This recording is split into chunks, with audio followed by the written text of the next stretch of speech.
தூத்துக்குடி மாவட்டம் எட்டயபுரத்தில் முன்னாள் காதலனால் மண்ணெண்ணெய் ஊற்றி தீ வைக்கப்பட்டு சிகிச்சை பெற்று வந்த 17 வயது சிறுமி பரிதாபமாக உயிரிழந்தார். பேச மறுத்ததால் ஏற்பட்ட ஆத்திரம் சிறுமியை கொலை செய்யும் அளவிற்கு சென்றது ஏன்?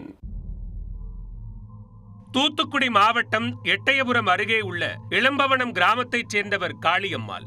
இவர் கணவரை விட்டு பிரிந்து தனது பிள்ளைகளுடன் பரமக்குடியில் வசித்து வருகிறார். காளியம்மாளின் 17 வயது மகளும் அதே பகுதியைச் சேர்ந்த சந்தோஷ் என்ற இளைஞரும் சிறு வயதிலிருந்தே நண்பர்களாக பழகி வந்துள்ளனர்.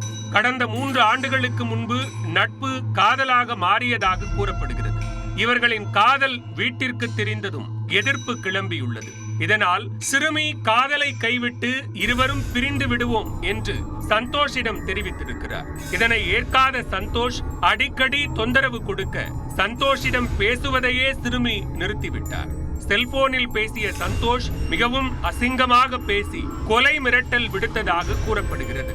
இதுகுறித்து சிறுமியின் தாயார் காளியம்மாள் பரமக்குடி காவல் நிலையத்தில் புகார் அளிக்க போலீசார் இரு தரப்பினரையும் அழைத்து விசாரணை நடத்தி எழுதி வாங்கி சமாதானப்படுத்தி அனுப்பி வைத்துள்ளனர். தொடர்ந்து சந்தோஷினால் பிரச்சனை வந்ததால் காளியம்மாள் தனது 17 வயது மகளை எட்டயபுரம் அருகே கீழ நம்பிபுரத்தில் இருக்கும் தனது தாயார் முனியம்மாள் வீட்டிற்கு அனுப்பி வைத்தார். சிறுமி தனது பாட்டி வீட்டில் இருந்த நிலையில் கடந்த 23ஆம் தேதி சிறுமியின் அலறல் சத்தத்தை கேட்டு அருகில் இருந்தவர்கள் உள்ளே சென்று பார்த்தபோது சிறுமியின் உடலில் தீப்பற்றி எரிந்து துடித்துக் கொண்டிருந்தார்.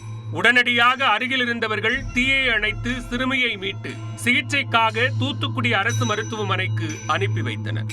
இது குறித்த தகவல் கிடைத்ததும் எட்டயபுரம் போலீசார் சம்பவ இடத்திற்கு விரைந்து சென்று விசாரணை மேற்கொண்ட போது 2 இளைஞர்கள் வந்து சென்றது தெரிய வந்தது.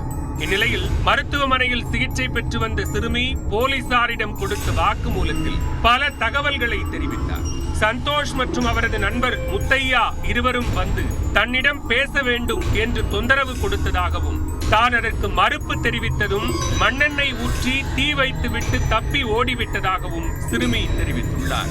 சிறுமி கொடுத்த வாக்குமூலத்தின் அடிப்படையில் போலீசார் சந்தோஷ் மற்றும் அவரது நண்பர் முத்தையா இருவர் மீதும் வழக்கு பதிவு செய்து இருவரையும் கைது செய்து பாளையங்கோட்டை சிறையில் அடைத்தனர்.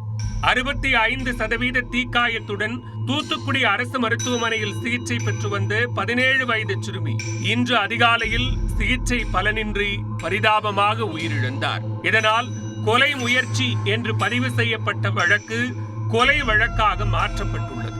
பேச மறுத்த சிறுமியை தீ வைத்து எரித்துக் கொன்ற சம்பவம் கோவில்பட்டியில் அதிர்வலைகளை ஏற்படுத்தியுள்ளன.